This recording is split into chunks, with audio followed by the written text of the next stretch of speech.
Jurgens gaan vir ons 1 Korintiërs 10 vanaf vers 1 tot 6 hanteer. Dankie Jurgens.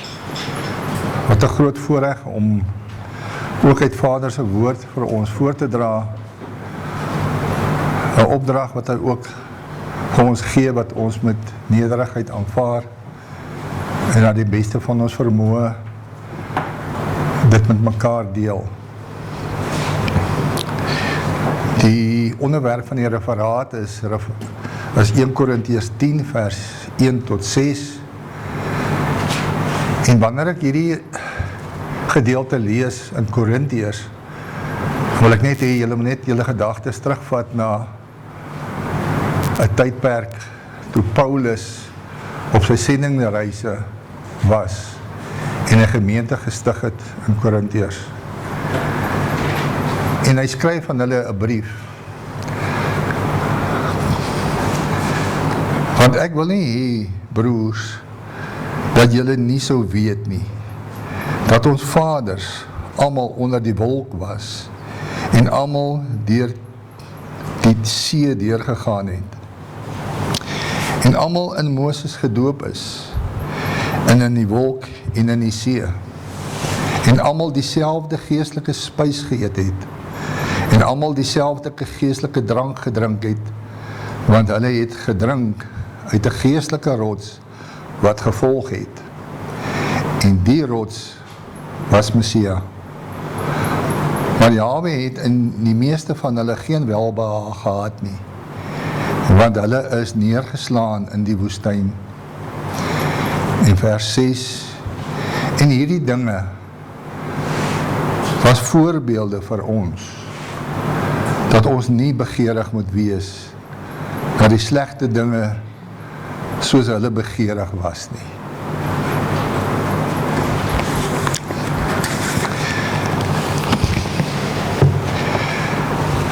Die Korintiërs was die inwoners van Korinthe.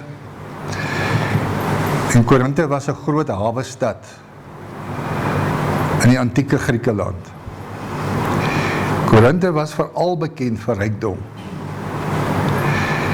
omdat dit 'n hawestad was.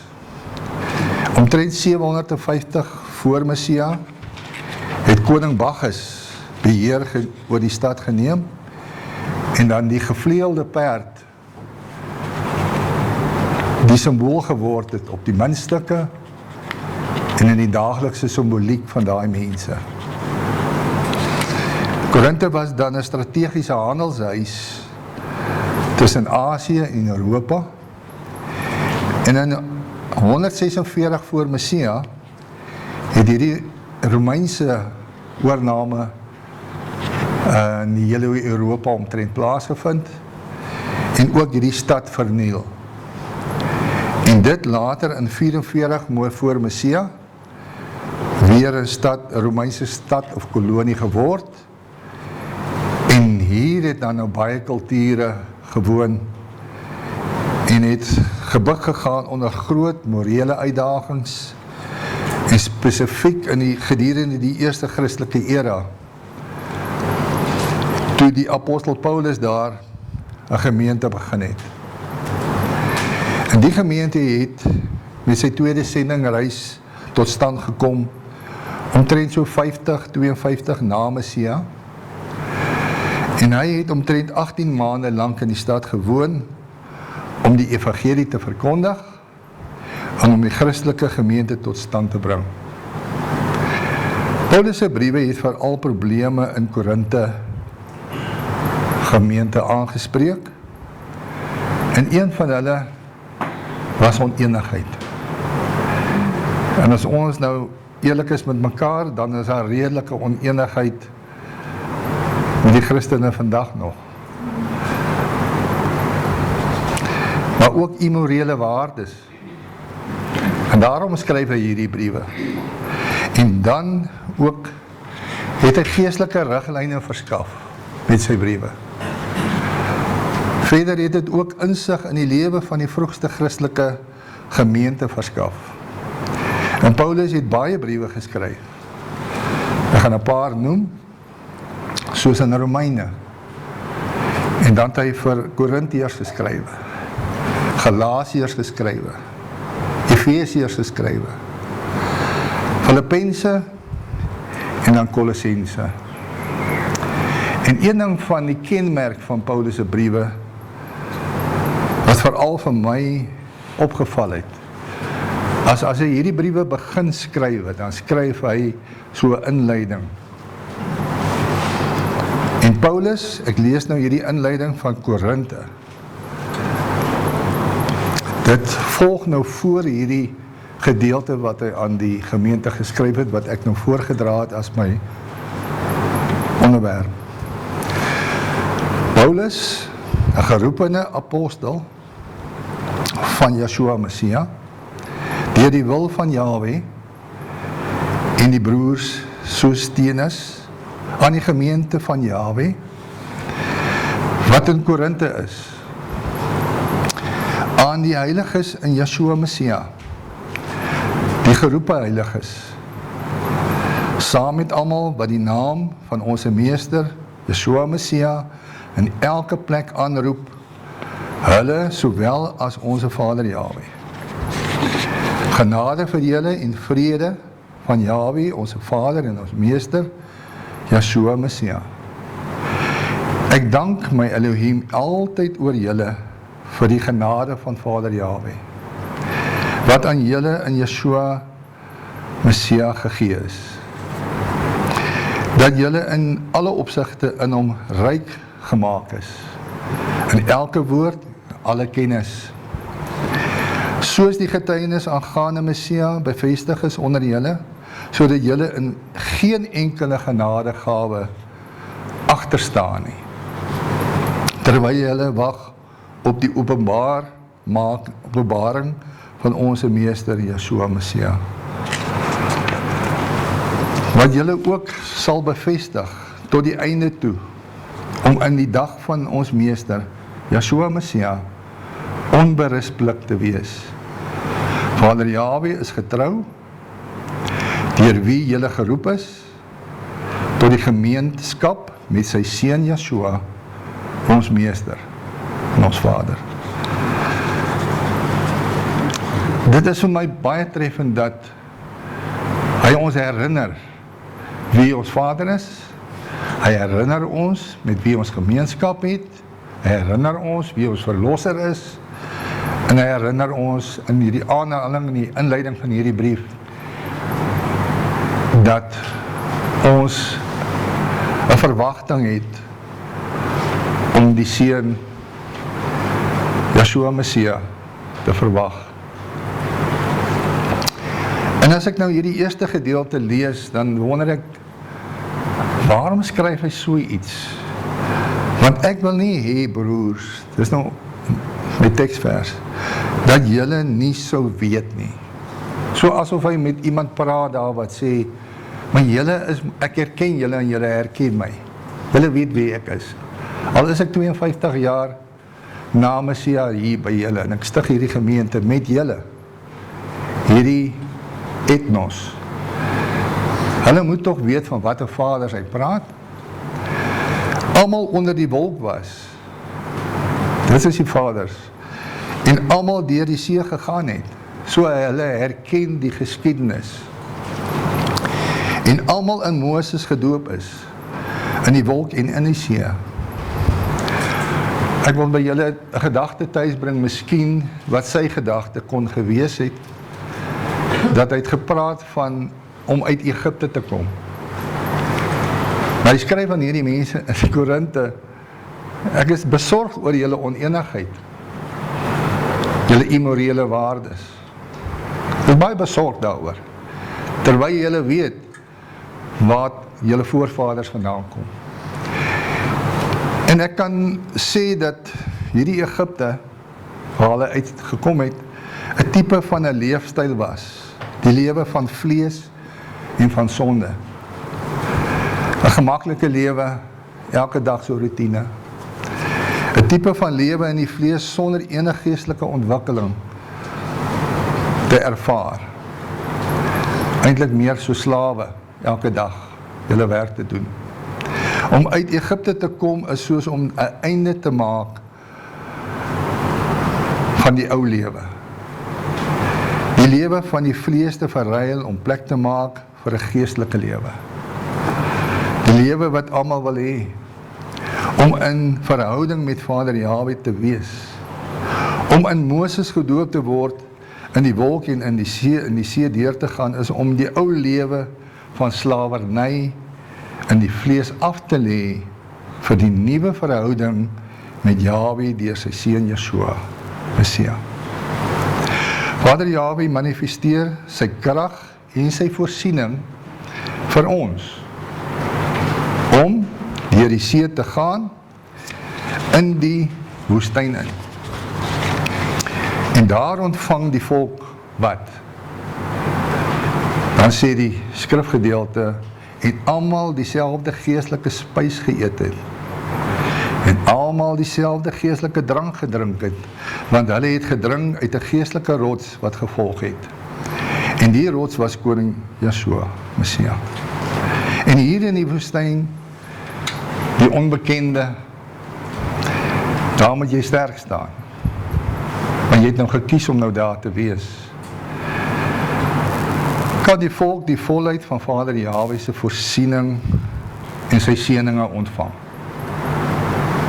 Wanneer jy jou afsonder, die geestelike spys te eet en die geestelike drank te drink, om die water uit die rots te drink, is om gemeenskap met hierdie rots te hê. En hy sê wie die rots is, hy openbaar dit sommer vir die gemeente. En sodoende die water van die lewe te kan ontvang, wat al vroeër deur die apostels verkondig was, en deur Messias self gesê is, ek is die lewe, ek is die weg en die waarheid. Maar Moses het die rots 2 keer geslaan, en dit is 'n baie belangrike punt. In plaas van om die rots net 1 keer te slaan, is 'n tipe van 'n ongehoorsaamheid. Ek wil nou nie baie uitbrei daaroor nie, maar dis omdat hy ontsteld was. Hierdie volk murmureer, hierdie volk is onenig, hierdie volk is met niks tevrede nie. En dit het hom maar basies gedryf, as jy meer jou bietjie te ver vat, om dinge te doen wat jy nie wou gedoen het nie, waaroor jy jammer is. En dit wat Moses gedoen het, was strafbaar vir Vader Jahwe. En daarom kan Moses nie die beloofde land binnegaan nie. Die murmurering van die volk en Moses se optrede is tipies van die vleeslike en pas nie by die geestelike nie. Die woestynondervinding kan nog steeds nie die vleeslike demp nie. Waarom nie? Nog steeds dink die volk aan die kospotte van Egipte, terwyl hulle hier die woestyn gekies het, om saam met Moses te gaan. Paulus waarsku hier egter, in hierdie skrifgedeelte, maar Majesteit Jahwe het in die meeste van hulle geen welbehaag gehad nie, want hulle is neergeslaan in hierdie woestyn. En so kommunikeer hy nou met sy gemeente in sy brief. En ek dink dit kon gewees het dat so baie keer as wat volksgenote na Vader Jahwe toe kom, bring hulle bagasie saam. Hulle hou nog 'n soort vas aan die ou lewe en wil nie regtig die gemaklike lewe los nie en daarvan afstand doen nie. Die woestynondervinding was juis om van die bagasie ontslae te raak. Die woestynondervinding was juis om die nuwe verhouding met Vader te begin leef, waarin Vader voorsien en waarin Vader versorg en ek en jy afhanklik van hom moet wees. Alles gaan om ons uiteindelik te bring in die beloofde land, vol van melk en honing. Dit is die land van belofte vir Israel. Maar daar is 'n tekort aan geloof in die woestyn, om te glo wat Vader beloof het en gesê het hy gaan doen. Hy het gesê hy sal voorsien en voor hulle uitgaan. En hy sal hulle vyande voor hulle uit verdryf. Hy sal hulle die land gee om in besit te neem. In Korintiërs 10 vers 6, die laaste deel. En hierdie dinge was voorbeelde vir ons. Hy skryf dit so vir hulle en vir ons. Dat ons nie begeerig moet wees na die slegte dinge soos hulle begeerig was nie. Want dit kos ons. Dit kos jou verhouding met Vader. Om hierdie land in besit te neem, moet hulle deur die Jordaanrivier gaan. En hierdie rivier is 'n tipe van dood van die ou mens wat daar deur moes gaan. Die ou mens moet eers dood wees om saam met die koning Yeshua Messia gekruisig te kan word. Om te kan verstaan, sodat die vleeslike nie meer oor ons regeer nie. Let op, dit is baie interessant om te sien dat alhoewel daar oorlog in die woestyn was, daar geen land in besit geneem was nie. Daar oor kan die Jordaan, dis is waar jy die land in besit kan neem, en die seëninge van hierdie land kan geniet. Ons begin die beloftes van Vader Jahwe ervaar, en daar geniet ons, en daar begin ons te groei. Moses het 12 spioene uitgestuur, en elkeen verteenwoordig die 12 stamme van Israel, en 10 het teruggekeer en gesê, en ek wil nou sê die meerderheid van hierdie volk, het teruggekom en gesê, dat hulle nie die land kan binnegaan nie, en in besit neem nie. Hulle het vrees veroorsaak in die volk. Gebeur dit nie vandag nie. In die harte van hierdie volksgenote. En die volk het eerder na die 10 geluister, as na die 2 spioene wat anders gereken het. Want hulle het in die geloof, en in die beloftes, en Vader Jahwe geglo, wat hy gesê het, hy sal doen. Daarom het Vader hulle ongeloof in hom nie verdra nie. En dit is wat ons bring by die laaste gedeelte van die skrif. En daarom het hulle die dood in die gesig gestaar om in die woestyn te sterf. As jy nie wil uit die woestyn uitkom nie, as jy nie werk nie, as jy nie glo nie, gaan jy nie daar uitkom en jy gaan daar sterf. Hulle nakomelinge het die Jordaan deurgegaan en die beloofde land gesien, ervaar en beleef en geniet. Daarom is die woestynervaring in ons lewe vir ons ook so baie belangrik.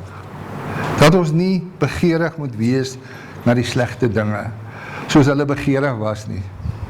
Daarom ervaar ons nie plesier om met die Vader te lewe in ons lewens nie. Ons sit met allerhande bagasie, want ons het te veel bagasie wat ons saamdra. Soms lewe ons naby Egipte, en ander kere weer naby die beloofde land, maar ons wil nie deurbreek nie. Ons wil nie die beloftes en wat Vader Jahwe vir ons gesê het hy sal doen, ons wil dit nie glo nie. Ons luister eerder na die 10. Die land, hierdie koninkryk of Korinthe eerder, waarin ons nou lewe, is ook 'n tipe of 'n begrip van die woestyn. En dit is waar Vader Jahwe voorsien en met ons is. Hy sal altyd voorsien in jou lewe en hy sal altyd oplet en waarneem in jou lewe, al is jy in die woestyn. Maar hy verwag jou om deur die Jordaan te gaan. En dit is wat Paulus in hierdie skrifgedeelte wil aan die gemeente skryf en sê, ek verwag julle, los hierdie slegte dinge. Maar ons wil nie sterf aan onsself nie. Om deur hierdie Jordaan te gaan, die beloofde land in nie. Waar kan ons dan wandel? Waar ons kan wandel in die volle ryk lewe en in die gees saam met Vader Jahwe. Ek lees vir u, en ek sluit nou af, 'n skrifgedeelte wat my opgeval het, wat saamgaan vir my met hierdie voorlegging. Die hele skrif is deur Jahwe ingegee en is nuttig tot lering, tot weerlegging, tot teregwysing, onderwysing en geregtigheid. Sodat die mens van God volkome kan wees, vir elke goeie werk volkome toegerus. Die mens van God. Baie keer lees ons hierdie woorde dan, die mens van God volkome kan wees, vir elke goeie werk volkome toegerus. Ons gaan so vinnig oor dit. Ek lees in 'n ander gedeelte. Wie is hierdie mens van God? In 1 Timotheus, 6 vers 11. Maar jy, man van God, of mens van God, vlug van hierdie bagasie al weg. Wat is 'n bagasie? Van hierdie dinge, dis wat die woord sê. En jaag na wat? Kom ons kyk eers gou, wat is die dinge wat ons moet van af wegvlug? Die ongeregtigheid, die ongeloof, die haat, die liefdeloosheid, die arrogansie. Waarna moet ons strewe? Wat moet ons najaag? Die geregtigheid, godsaligheid, geloof en liefde, lydsaamheid en sagmoedigheid. Dis die dinge wat pas by die mense, by die volksgeleerdere, wat deur die Jordaan gaan, die beloofde land in. Stry die goeie stryd van die geloof en gryp na die ewige lewe waartoe jy ook geroep is en die goeie belydenis voor baie getuienis afgelê het. Ek wil 'n belydenis van die brief van die Efese in die 3de hoofstuk wat Paulus geskryf het. Het Paulus 'n belydenis gedoen en ek wil dit lees in hierdie persoon wat hier sit, ons. Om hierdie rede, voorsitter, is ons die gevangene van Yeshua Messia. Wat vir julle, ons volksgenote, wat afvallig lewe, as julle ten minste gehoor het van die bediening van die genade van Jahwe, wat aan ons verleen is, om vir julle te bring, deur hierdie boodskappe, referate, dat hy aan ons die openbaring bekend gemaak het, die verborgenheid, waardeur ons, as ons dit lees, ons insig in die verborgenheid van Messia kan verstaan. Waarin die verlede aan die volksgenote bekend gemaak is, nie bekend gemaak is nie, soos dit nou sy heilige apostels en profete geopenbaar is deur die Ruach HaKodesh, naamlik dat ons mede-erfgename is en medelede van die liggaam van Messia, mededeelgenote aan sy belofte in Messia, deur die evangelie, waarin ons indien 'n dienaar geword het volgens die gawe van die genade van Jahwe, wat aan ons gegee is ooreenkomstig die werking van sy krag. Aan ons, die geringste van al die heiliges, hierdie genade gegee om onder ons volksgeleerdere die evangelie van die onnaspeurlike rykdom van Messia te verkondig. En vir almal aan die lig te bring wat die gemeenskap is van die verborgenheid, wat van al die eeue af verborgen was in Jahwe, wat alles geskape het deur Yeshua Messia, ons alheft af. Sodat ons nou deur die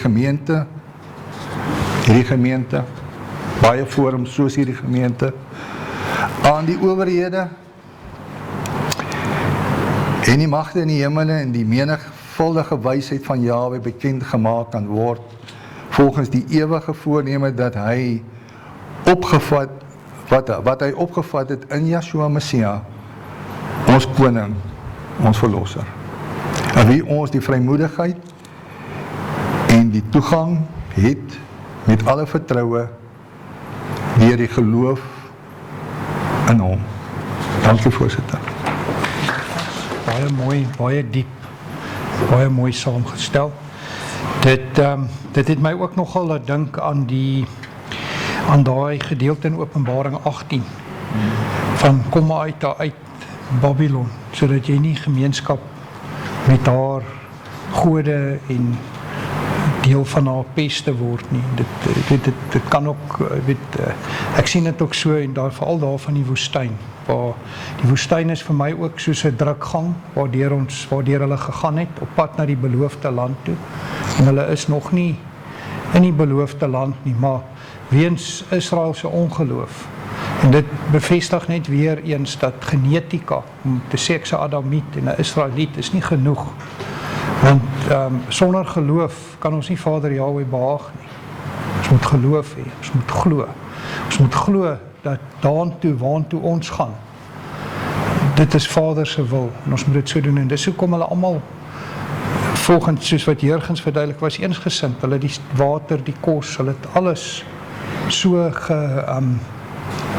saam gemeenskap gehad, hulle was in 'n eenheid, maar hulle het nie geloof gehad nie, hulle het nie hierdie goed geglo nie, ongeag, en dan sê Paulus vir hulle, maar julle het, Vader het nie in julle behaag gehad, in meeste van julle, en dan in Hebreërs lees ons ook dat hulle het in die woestyn geval en nooit weer opgestaan nie, so hulle gaan nie die koninkryk, hulle gaan nie in die Sabbatsrusjaar ingaan nie, daai Israeliete weens hulle ongeloof.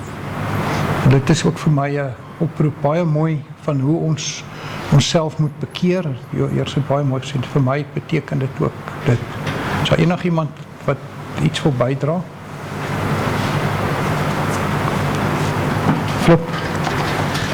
Dankie Jurgens vir 'n mooi verduideliking van hy Korintiërs, en ek weet baie meer van die omstandighede af. Dit is baie mooi vir ons uiteengesit, van die geskiedenis, en Paulus se manier van mense te benader en so aan. Maar wat my bygeval het is, hoe dit aansluit by Michael se referaat, die 2 en die 10. Michael se moet kyk of Joshua en was het Caleb gewees, wie was saam met hom die 2 getuies, of hulle nie al Benjamin en Juda is nie. Dis al wat ek wil sê. So Michael het 'n bietjie werk gegee nou. Iemand nog iets sê, bydra lewer? Baie dankie, dan gaan ek